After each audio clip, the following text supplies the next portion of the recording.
What's up, Tractor DJs? My name is Paul, and today I'm going to show you how to map a MIDI controller to Traktor using the Native Instruments machine. Some MIDI controllers do not require driver software. Native Instruments controllers do.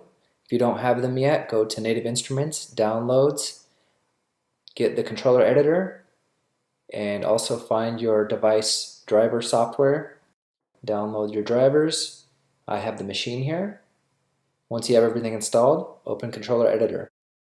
In Controller Editor, click on the Templates tab. Each template is a collection of settings for the machine. If you hold Shift and the left and right arrow keys, you can toggle between templates. You can also create new ones. You can load existing ones. You can create as many knob pages as you want, but I recommend using as few as possible because you must use the left and right arrow keys to select them. You can have up to 8 pad pages, or you can rename them. If you click on this little blue button here, you can turn those groups off. That allows you to MIDI map the group buttons, but you only get one set of pads. Here I'm going to give these some names. And each of these buttons can have a toggle trigger, gate, or increment function. Let's go ahead and rename one of the pads here. And you can have a toggle or a gate mode on this. Let's go ahead and set the LED for MIDI in. That means Traktor must send a signal for this light to come on. And we're going to turn the press mode off. That means it will send a signal only when you hit the pad. Next, let's take a look at a knob. You have an absolute and a relative mode. In absolute mode, the knob sends values between 0 and 127 to the software. In relative, it's an encoder. To get started, let's open Traktor Preferences and go into Controller Manager. Here we have different devices we can add. Let's go ahead and click Add. You can import an existing mapping or you can create one here. Let's go ahead and say Edit, Comment. We're going to give this mapping a name. Now I'd like to map a play button for deck A. So let's take a look at Controller Editor and pick a button to do that. Let's go ahead and use this button that already says play. Let's give it a name and take a look here. It's a control change, gate, MIDI in. I like those settings. Let's go back to Traktor. We're going to add in deck common, play pause. Let's resize this box a little. On previous versions of Traktor, you weren't able to do this. It drove me up a wall, but fortunately we can resize this now. Click learn, hit the button on the controller. Let's go ahead and change that to a toggle and assign it to deck A. Now anytime we hit the play button on the controller, it toggles the play mode on deck A. I'd also like to map a status output for this play pause. So click Add Out, Play Pause, and it looks like it's already set up for us here. If it's not playing, the minimum value for the controller range is 0, sends a 0 to the controller, that's good.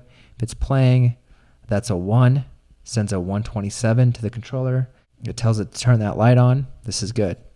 So now when we hit the button, if the deck is playing, it lights up. If it's not playing, the light is off. Next, I'd like to map a volume for deck A. Let's take a look at Controller Editor. Okay, let's go ahead and use this knob here. Looks like I've already typed that in. A knob in absolute mode is a knob. It can send values between 0 and 127. In relative mode, it would become an endless encoder.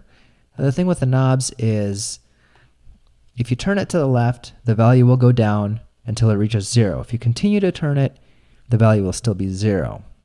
If you turn it to the right, it'll send an increasing value until it reaches 127, and then it will just send to 127 again. The resolution is how far you can turn the knob between the 0 and 127 values. The default setting is 360 degrees. That means a complete revolution will bring it from 0 up to 127. Putting a smaller number here will make it so the knob controls things faster. That is, you don't have to turn it as much. 360 is fine. Let's go ahead and map it. It's going to be under Mixer, Volume Adjust, hit Learn, turn that knob, in direct mode for deck A. Let's take a look at that. Twist the knob, and we have volume for deck A. Let's map a hot cue. Go to Controller Editor, pick a button. I'd like the first pad to be Q1. Okay, we've got hit mode. It's a note. Let's change this to control change. This way you can assign your own numbers. You can actually have your own numbering system. Look at that, there's a little 13 here. That'll be easy to keep track of. What if this is also 13? Cool. And let's go ahead and make that gate mode. And LED for MIDI in means we can send a status to the controller. Let's turn the press mode off. So that's good. Go to track deck, Q, select set store hot cue, click learn, hit the pad. It's a button. And let's assign it to hot cue 1 on deck A. Now when we hit that pad, we're going to trigger hot cue 1 on deck A. And there it is. Very cool. So let's map an output. Add out, track deck, cue. I'd like this pad to light up when we have a hot cue in that slot. Hot cue 1 type, hit the pad for deck A. Let's take a look at these values here. It looks like we have a -1 for the minimum controller range and a 5 for the max. What does that mean? Okay, over here on the cues, looks like the hot cue can have several different types. This little dotted line means there is no hot cue. That corresponds to that -1 value. 0 is cue, 1 is fade in, 2 is fade out, 3 is load, 4 is grid, and 5 is loop. So I want the pad to be off when we have this -1 value, and I want it to be on for the rest of them.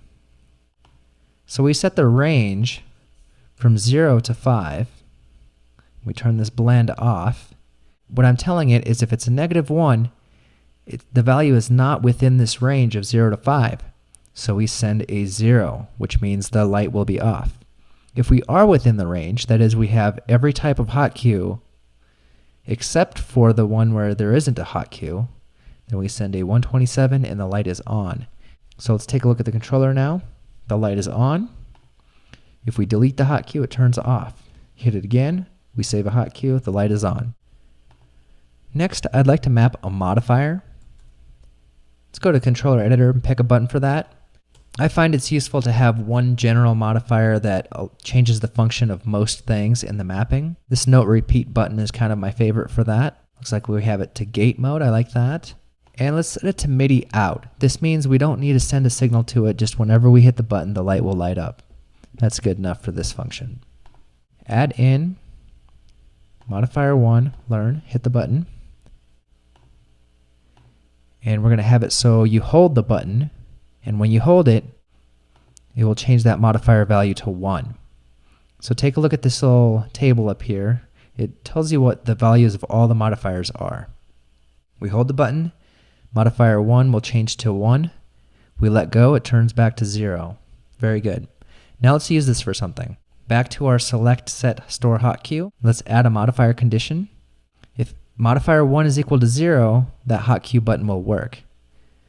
Now what if we're holding a modifier? That button does nothing. We can map that. Add in, delete hot cue, hit the pad,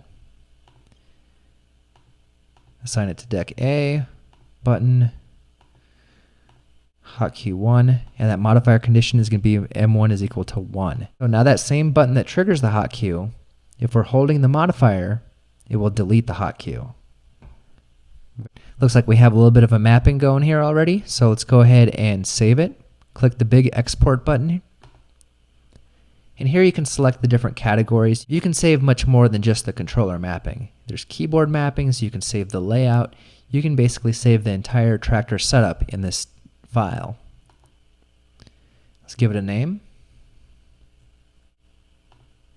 And when we save the mapping, it shows up as a TSI file. All right, thank you for watching. I hope that was helpful. And remember to follow the link below to download my controller mapping guide in PDF format.